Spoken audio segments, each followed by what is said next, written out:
7 golpes. Eso es todo lo que hace falta para que un hombre deje de ser un ciudadano y se convierta en un bulto de carne colgado bajo el sol de Judea. Marco se limpió el sudor de la frente con el antebrazo, dejando un rastro de polvo y mugre en su piel. No era la primera vez que hacía esto. En 10 años con la 10ª Legión, había perdido la cuenta de cuántos rebeldes, ladrones y locos había clavado en esos maderos. Era un trabajo mecánico, aburrido y asquerosamente caluroso. Pero ese viernes, algo se rompió en el ambiente. El aire pesaba demasiado, como si el cielo mismo estuviera a punto de desplomarse sobre Jerusalén. Marco miró al hombre que acababa de subir. No gritó, no soltó las maldiciones habituales, ni escupió a los soldados. Solo se quedó ahí, respirando con dificultad, mirándolo con una calma que le revolvió el estómago. «Límpiate la cara, pareces un novato», le gruñó su centurión, pero Marco no podía apartar la vista. Acababa de cumplir órdenes, como siempre, pero por primera vez en su vida, sintió que el martillo pesaba 100 kilos. Ese fue el segundo exacto en el que la vida del soldado que ejecutó a Jesús dejó de ser una simple hoja de servicios para convertirse en un descenso a la paranoia y la culpa que la historia prefirió olvidar. Esa noche, el cuartel de la Torre Antonia olía a vino barato y a cuero viejo. Los otros soldados se reían, jugándose las túnicas de los ejecutados a los dados, pero Marco estaba sentado en un rincón, mirando sus manos. No importaba cuántas veces las lavara en la palangana de piedra, sentía que el olor a hierro y a madera seca se le había metido en los poros. El cielo se había puesto negro a mitad del día, algo que ningún veterano de las campañas en Germania o Galia sabía explicar.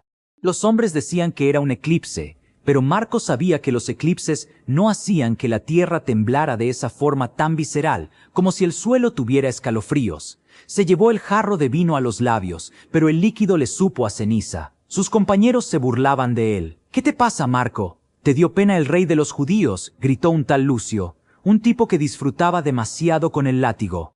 Marco no respondió. Solo recordaba una cosa: el momento en que el hombre del madero central abrió la boca no para pedir agua, sino para perdonar a los que le estaban rompiendo los huesos. Esa frase le martilleaba la cabeza como un tambor de guerra. El perdón no existía en el vocabulario de Roma. En Roma existía el poder, la deuda y el castigo. Si ese hombre tenía razón y el perdón era real, entonces todo el sistema por el que Marco había matado y sangrado durante una década era una mentira absoluta. A la mañana siguiente, el rumor empezó a correr por los callejones de la ciudad como un incendio. Decían que el cuerpo ya no estaba. Marco recibió la orden de patrullar cerca del sepulcro, pero sus piernas se sentían de plomo.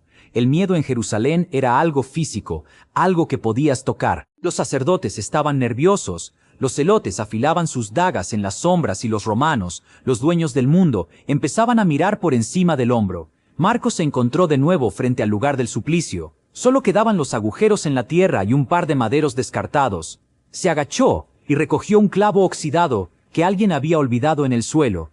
Al tocar el metal frío, una punzada de ansiedad le recorrió la espalda. Había participado en la ejecución de miles, pero este caso se sentía diferente. No era religión, era una sensación visceral de que había cometido un error táctico con su propia alma. Si ese hombre era quien decía ser, Marco no solo era un soldado cumpliendo su deber, era el hombre que le había cerrado la puerta a la esperanza con sus propios golpes de martillo. Comprueba si ya estás suscrito a este canal para no perderte las historias que exploran los rincones más oscuros y reales de la historia humana. Julián no podía dejar de mirar el sobremanila que descansaba sobre la mesa de la cocina. El sudor le bajaba por la nuca, frío, como una gota de agua helada en pleno invierno. Había pasado toda su vida siendo el tipo transparente, el que nunca devolvía un café sin pagarlo, y ahora tenía en sus manos el error administrativo que podía salvar la operación de su hija o hundirlo en una celda por los próximos 15 años. No era un robo, se decía a sí mismo con la respiración entrecortada, era justicia divina. Pero la justicia divina no suele venir en billetes de 100 marcados con una banda elástica que parecía quemarle la piel solo con verla. El silencio en la casa era ensordecedor, roto solo por el zumbido de la nevera vieja. Su esposa dormía arriba, ajena a que el hombre con el que compartía la cama acababa de cruzar una línea de la que no se vuelve. El dilema no era el dinero, era el espejo. ¿Cómo iba a mirarse mañana mientras le preparaba el desayuno a la pequeña Elena? El peso del secreto empezó a aplastarle los pulmones antes de que siquiera terminara de esconder el sobre debajo de la tarima suelta del armario. Cada crujido de la madera bajo sus pies sonaba como un grito de denuncia en medio de la noche. A la mañana siguiente, el café le supo a ceniza. Julián veía a su jefe en la oficina y sentía que el tipo podía oler el miedo que emanaba de sus poros. Lo peor llegó al mediodía, cuando el contador de la empresa, un hombre de 70 años llamado Don Ricardo, que solo quería jubilarse en paz, fue llamado a la oficina principal con urgencia. Julián vio a través del cristal de la mampara cómo el anciano se desmoronaba en la silla, tapándose la cara con las manos. Lo estaban culpando a él.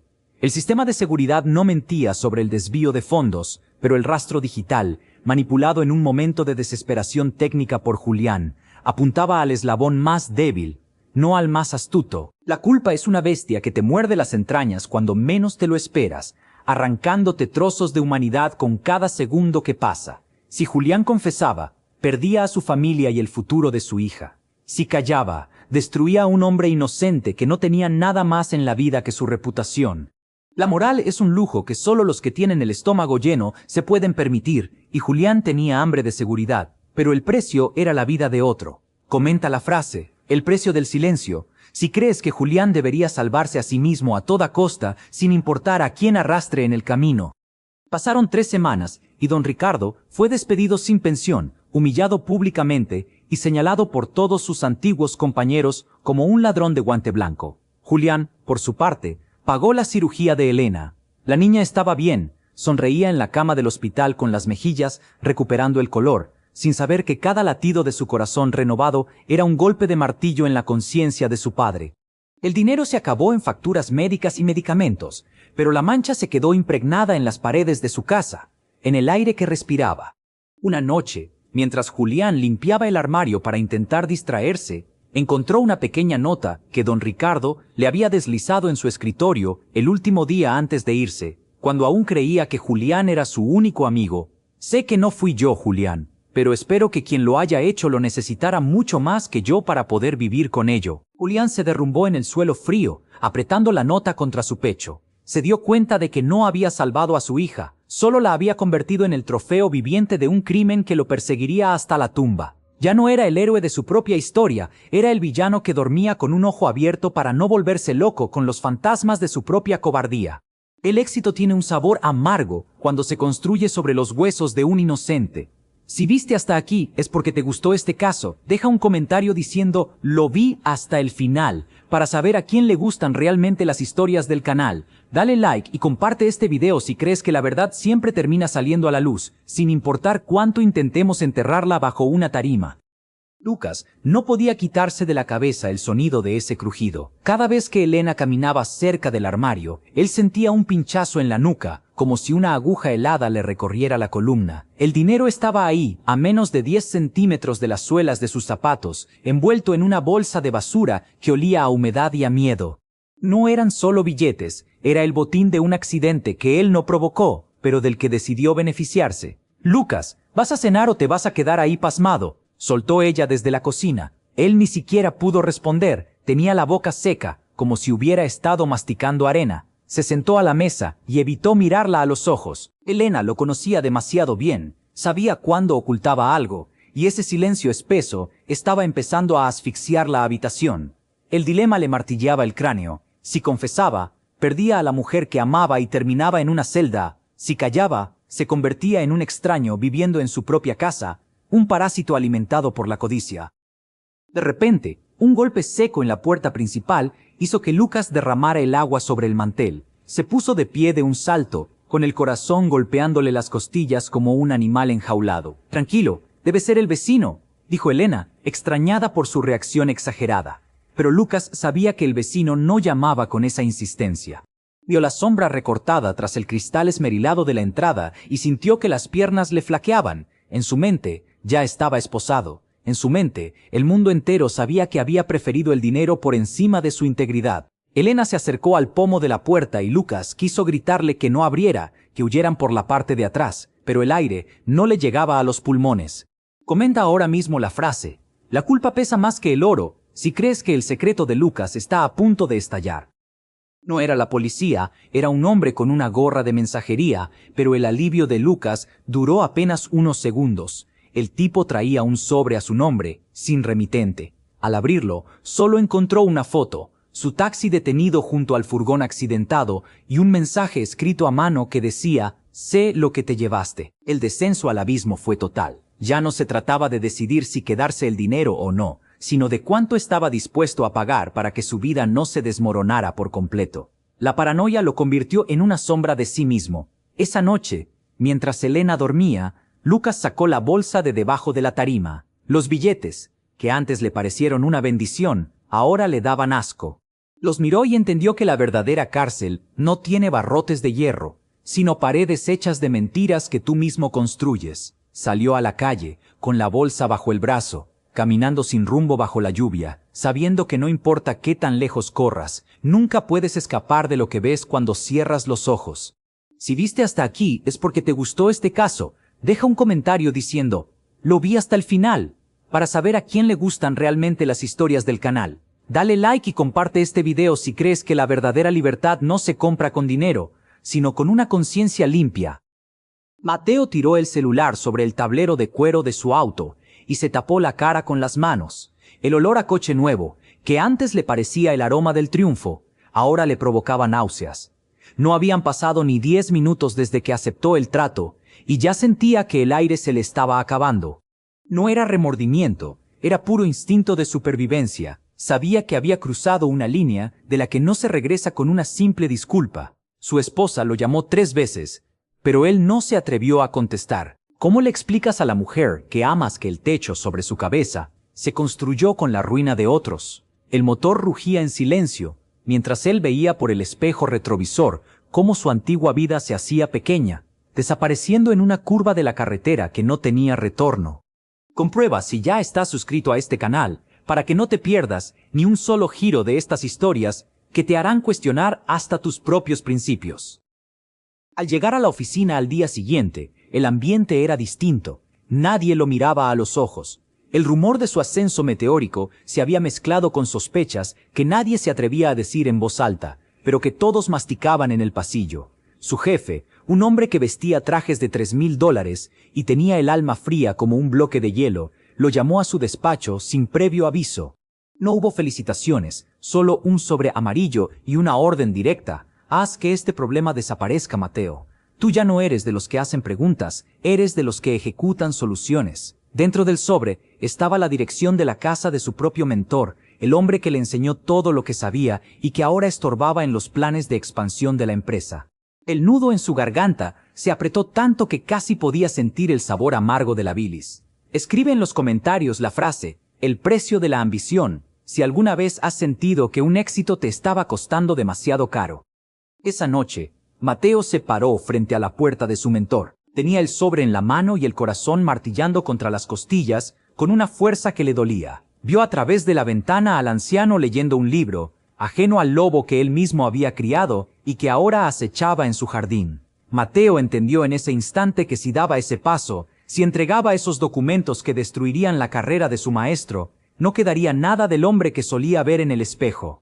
Dio media vuelta, caminó hacia su auto con las piernas temblando y condujo hasta la comisaría más cercana. El descenso fue brutal, perdió la casa de lujo, el coche deportivo y a todos esos amigos que solo aparecen cuando hay champaña en la mesa. Pero cuando salió de declarar, 6 horas después, el aire de la madrugada no se sentía frío, se sentía puro. Se sentó en un banco de la plaza, con los bolsillos vacíos pero los pulmones expandiéndose de verdad por primera vez en años, dándose cuenta de que la verdadera riqueza es poder cerrar los ojos por la noche sin miedo a tus propios pensamientos. Si viste hasta aquí es porque te gustó este caso. Deja un comentario diciendo: «Lo vi hasta el final», para saber a quién le gustan realmente las historias del canal. Dale like y comparte este video si crees que la verdadera libertad no se compra con dinero, sino con una conciencia limpia. No me mires así. La ética no paga el alquiler ni pone comida en la mesa de mis hijos, le gritó Marcos a su propia sombra mientras cerraba el maletín con un golpe seco. La honestidad se había vuelto un lujo que ya no podía permitirse. Hacía apenas una hora, Marcos era un contador ejemplar, el tipo que nunca llegaba tarde y que siempre devolvía el cambio exacto. Ahora, con $300,000 en billetes usados sobre el asiento del copiloto, era oficialmente un fugitivo de su propia moral. Arrancó el motor y el sonido del coche en el garaje vacío retumbó como un disparo. Sabía que no había vuelta atrás. En el momento en que cruzara esa salida, el hombre que fue moriría para siempre. Comprueba si ya estás suscrito a este canal, porque aquí te contamos las verdades que otros prefieren callar y no querrás perderte el desenlace de esta historia.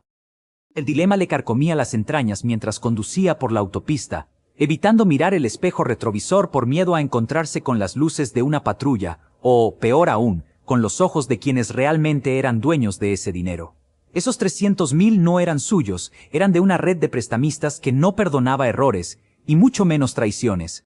Pero también eran la única forma de pagar el tratamiento que el seguro se negaba a cubrir para su esposa. ¿Qué valía más, su integridad o la vida de la persona que más amaba? La respuesta parecía obvia en su cabeza, pero el peso del dinero en el coche se sentía como una condena a muerte. Cada vez que el GPS le indicaba un giro, sentía que se hundía más en un fango del que nadie sale limpio. A mitad de camino, el teléfono vibró en el tablero. Era su jefe, el hombre que lo había tratado como a un hijo durante 10 años y al que acababa de robar. Marcos, vuelve, todavía podemos arreglarlo antes de que ellos se enteren. No dejes que un momento de desesperación arruine toda una vida de rectitud, le dijo con una voz que destilaba una decepción que dolía más que cualquier golpe. Marcos apretó el volante hasta que los nudillos se le pusieron blancos. Por un segundo, sintió el impulso de dar la vuelta, pedir perdón y regresar a su vida mediocre pero segura. Pero entonces recordó la frialdad de los despachos médicos y la indiferencia del sistema. El mundo lo había empujado al abismo, él solo estaba aprendiendo a volar mientras caía. Comenta la frase, la lealtad tiene un límite. Si alguna vez has sentido que ser bueno no ha sido suficiente para proteger a los tuyos. El descenso fue total cuando llegó al punto de encuentro en un muelle abandonado. No había vuelta atrás. Marcos no era un criminal de carrera, era un hombre desesperado, y eso lo hacía más peligroso, y a la vez, más vulnerable. Al bajar del coche, el aire salado le golpeó la cara, recordándole que estaba solo. El hombre que lo esperaba en las sombras no traía promesas de redención, sino un pasaporte falso y una dirección en otro país. Marcos entregó el maletín, pero al recibir los documentos, sintió que pesaban más que el dinero. Había salvado una vida, sí, pero acababa de sentenciarse a vivir como un fantasma, mirando por encima del hombro hasta el último de sus días. Al final, se dio cuenta de que la verdadera cárcel no tiene barrotes, sino los recuerdos de lo que tuviste que destruir para sobrevivir. Si viste hasta aquí, es porque te gustó este caso. Deja un comentario diciendo, lo vi hasta el final. Para saber a quién le gustan realmente las historias del canal, dale like y comparte este video si crees que la verdadera libertad no se compra con dinero, sino con una conciencia limpia. Julián se quedó mirando el reflejo de la ventana mientras el sol terminaba de hundirse tras los edificios, dejando la cocina en una penumbra azulada. No sentía el alivio que le habían prometido los billetes sobre la mesa, solo sentía una náusea seca que no se iba ni con todo el agua del mundo. Su esposa entró en la habitación, tarareando una canción vieja, con esa sonrisa que él solía amar y que ahora le quemaba las entrañas como ácido. Ella pensaba que la suerte finalmente les había sonreído, que el banco había aprobado el crédito por un milagro de última hora. No tenía idea de que ese dinero olía a traición, de que Julián había firmado un pacto con la misma gente que juró mantener lejos de su hogar. El peso del secreto era algo físico, como cargar una piedra de 50 kilos atada al cuello mientras intentas nadar en mar abierto. Cada vez que ella lo abrazaba y le decía lo orgullosa que estaba de él por no rendirse, Julián sentía que se rompía un poco más por dentro. La culpa no es un sentimiento abstracto, es un parásito que se alimenta de tus horas de sueño y de tu hambre. Esa misma noche, el teléfono vibró en la mesita de noche. No era un número registrado, pero él sabía perfectamente quién estaba al otro lado, reclamando el primer favor. El tipo de favores que no se pagan con intereses bancarios, sino con pedazos de tu dignidad. Se levantó sin hacer ruido, sintiendo el frío del suelo en los pies, y salió al balcón para contestar con la voz quebrada. La voz al otro lado era calmada, casi paternal, y eso era lo más aterrador de todo. Disfruta la tranquilidad, Julián, pero recuerda que ahora tu tiempo y tus manos nos pertenecen. Escuchó antes de que la línea se cortara con un clic seco que sonó como una sentencia de muerte. El silencio que siguió fue peor que cualquier amenaza gritada. Miró hacia el interior de la casa y vio a su hija pequeña durmiendo en el sofá, abrazada a su peluche, sin saber que su padre acababa de vender su tranquilidad para comprarle un futuro que ahora parecía una condena. En este momento, te pregunto a ti que estás viviendo esta historia conmigo. ¿Crees que un buen fin justifica cualquier medio, aunque pierdas tu alma en el proceso? Comenta aquí abajo la frase: el silencio de una mentira duele más que la verdad más cruda, si sientes que Julián se está metiendo en un túnel que no tiene salida. Julián apretó el celular contra su pecho, sintiendo los latidos desbocados de su corazón, como si fuera un animal atrapado en una jaula. Sabía que no había vuelta atrás. La puerta del infierno no tiene manija por dentro, y él acababa de dar el primer paso voluntario hacia la oscuridad. Mañana tendría que levantarse, ponerse su mejor traje y mirar a sus compañeros de trabajo a los ojos, fingiendo que seguía siendo el mismo hombre honesto de siempre. Tendría que mentirle a su jefe y ocultar las manchas de su decisión antes de que empezaran a supurar a la vista de todos. El verdadero dilema no era ya si lo que hizo estuvo bien o mal, sino cuánto tiempo podría sostener esa máscara perfecta antes de que se le cayera a pedazos delante de las personas que más lo amaban. El dinero estaba en la cuenta, las deudas se habían esfumado, pero el precio real apenas comenzaba a cobrarse en la moneda más cara que existe, su propia paz mental. Cada vez que cerraba los ojos, veía la cara del hombre al que tuvo que pisotear para conseguir ese fajo de billetes, y entendía que, a partir de ahora, su vida ya no era suya, sino de quienes conocían su pecado. Julián sintió que el aire en la habitación se volvía espeso, como si las paredes se estuvieran cerrando para aplastarlo. Miró el fajo sobre la mesa ratona, y por un segundo, el olor a tinta y papel viejo le dio náuseas. No era la riqueza que había soñado, era una condena envuelta en ligas elásticas. Se pasó la mano por la cara, notando que el sudor frío le empapaba la nuca, y caminó hacia la ventana con los pies de plomo. Afuera, la calle parecía la misma de siempre, pero él ya no encajaba ahí. Cada persona que pasaba caminando, cada vecino que sacaba la basura, se sentía como un espía potencial buscando la grieta en su armadura. El timbre del teléfono lo hizo saltar casi 1 metro. El sonido, que antes era cotidiano, ahora le taladraba los oídos como una alarma de incendio.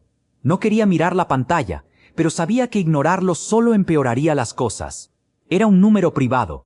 Al contestar, no hubo un saludo, solo el sonido de una respiración pausada, y luego una voz que conocía demasiado bien, esa voz que lo había arrastrado al lodo. No lo gastes todo en un solo lugar, Julián. Sería una lástima que alguien se enterara de dónde salió realmente ese capital. El clic del otro lado de la línea fue como el martillo de un arma cayendo en seco. El miedo se le instaló en los huesos. Empezó a pensar en su familia, en su madre que siempre lo creyó un tipo honesto, y en cómo esa montaña de billetes se iba a convertir en la pala que cavaría su tumba social. ¿Cómo le explicas a la gente que amas que te vendiste por un puñado de papeles? Julián metió el dinero en una bolsa de plástico y la escondió en el fondo del hueco de la ventilación del baño, pero el secreto seguía ahí, gritándole desde las sombras, recordándole que ahora tenía dueño.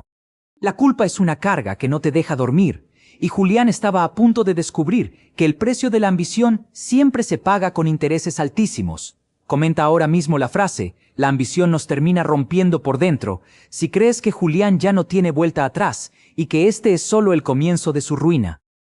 Pasaron 3 días y el silencio se volvió su peor enemigo. Cada vez que el motor de un coche se detenía frente a su casa, se quedaba paralizado detrás de la cortina, con el corazón martilleando contra las costillas. Ya no comía bien, el café se había vuelto su único sustento, y sus ojos tenían esas ojeras profundas de quien sabe que ha cruzado una línea de la que no se regresa.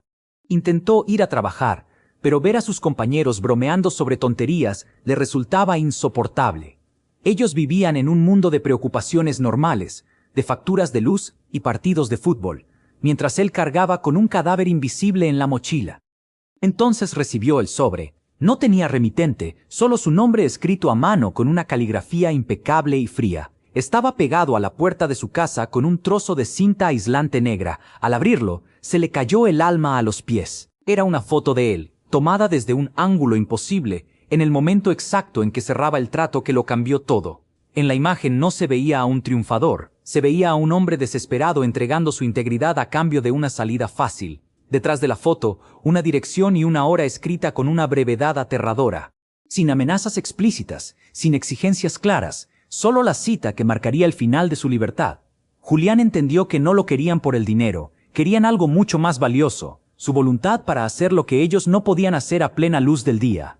Estaba atrapado en una red donde cada movimiento para liberarse solo lo enredaba más profundamente. El dinero seguía en el hueco del baño, intacto, pero él ya se sentía el hombre más pobre del mundo.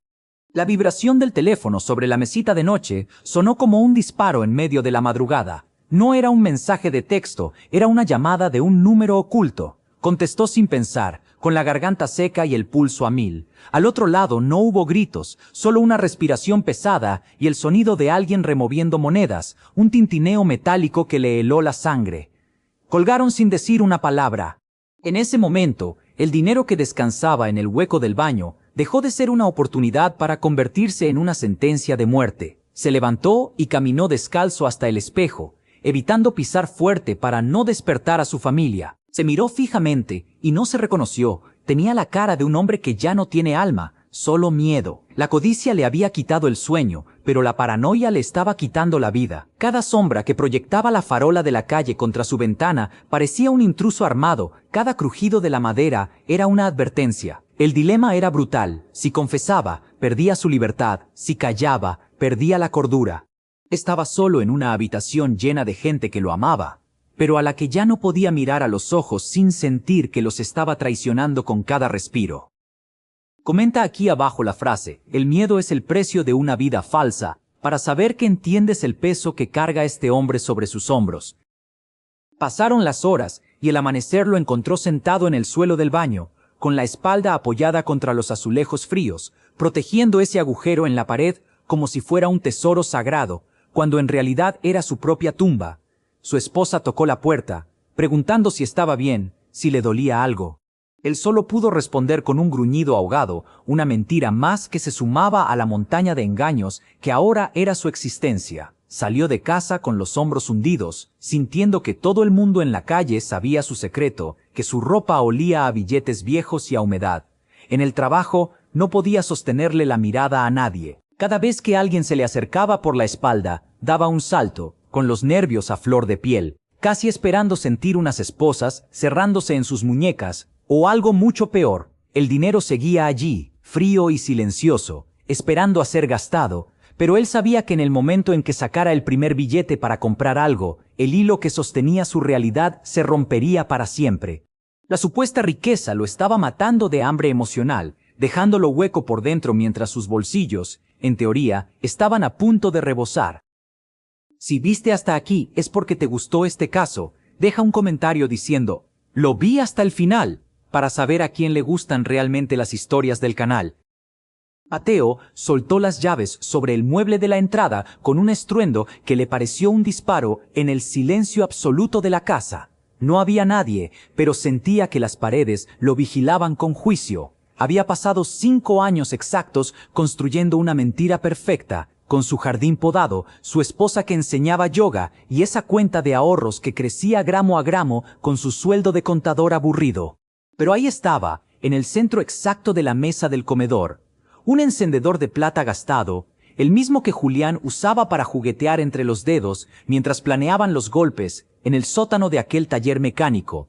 Mateo sintió un vacío violento en el estómago, una náusea fría que le subió por la garganta hasta dejarle un sabor a metal en la lengua. Julián no mandaba correos ni dejaba mensajes de texto, él dejaba marcas, recordatorios físicos de que una deuda de sangre no se borra con un cambio de ciudad ni con un apellido nuevo. El tipo sabía dónde dormía su hija, a qué hora iba al parque y qué marca de leche compraban. La burbuja de seguridad en la que Mateo se había escondido acababa de estallar con el simple peso de un objeto metálico sobre la madera.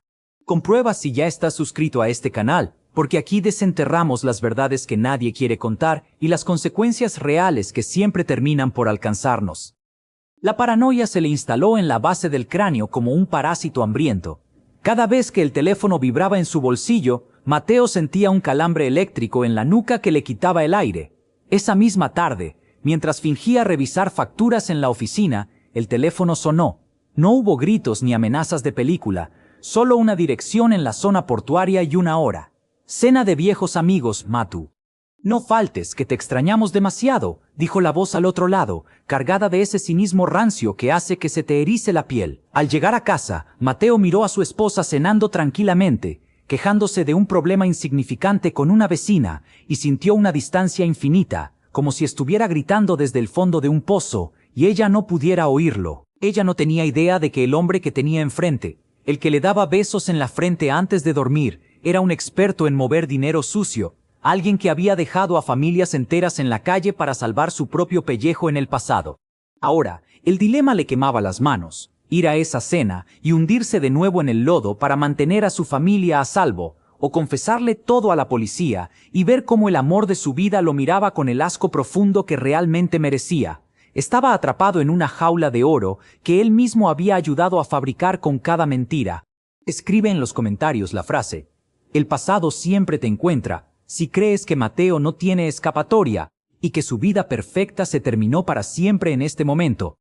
Llegó al restaurante de mala muerte en las afueras, un lugar donde el olor a grasa quemada y humedad tapaba el rastro de cualquier pecado. Julián estaba ahí, sentado en el rincón más oscuro, más flaco y demacrado que antes, pero con la misma mirada de tiburón que no parpadea nunca. Sobre la mesa no había comida ni platos, solo una tablet con una transmisión de video en vivo de la puerta de la escuela de su hija. El corazón de Mateo dio un vuelco tan fuerte que sintió que se le iba a salir por la boca. Solo es un trámite, Mateo. Un último movimiento de fondos a través de tus cuentas limpias y borramos tu nombre del mapa para siempre, te lo juro por mi madre. Soltó Julián mientras apagaba un cigarrillo directamente en el mantel de plástico. Mateo miró la pantalla, vio a su pequeña saltando con su mochila rosa mientras esperaba el autobús, y entendió con una claridad aterradora que ya no tenía alma que vender, porque se la había entregado a esos demonios el día que decidió huir con el botín original. No había salida heroica, no había un plan maestro para escapar ileso. Solo quedaba bajar la cabeza, obedecer y rogar que, cuando todo terminara, pudiera seguir mirándose al espejo sin sentir ganas de romperse la cara a golpes contra el cristal. Si viste hasta aquí es porque te gustó este caso. Deja un comentario diciendo, lo vi hasta el final, para saber a quién le gustan realmente las historias del canal. Dale like y comparte si crees que todos guardamos un secreto que podría destruir nuestra vida entera en un segundo. Mario se quedó mirando el reflejo de la ciudad en el ventanal, pero ya no se sentía el dueño de nada. El silencio en ese ático de lujo era ensordecedor, mucho más que los gritos de los acreedores o las preguntas de los abogados que vendrían mañana. Se dio cuenta de que pasó 10 años construyendo un castillo de naipes, y él mismo había soplado la primera carta por pura avaricia. No hubo un final de película con sirenas y persecuciones, solo el peso muerto de las decisiones mal tomadas, y un teléfono que dejó de sonar en cuanto se acabó el dinero. Agarró su chaqueta, dejó las llaves sobre la mesa de mármol que aún no terminaba de pagar y salió al pasillo sin mirar atrás. Mientras el ascensor bajaba, sintió esa libertad amarga de quien lo ha perdido todo, incluso la capacidad de reconocerse en el espejo.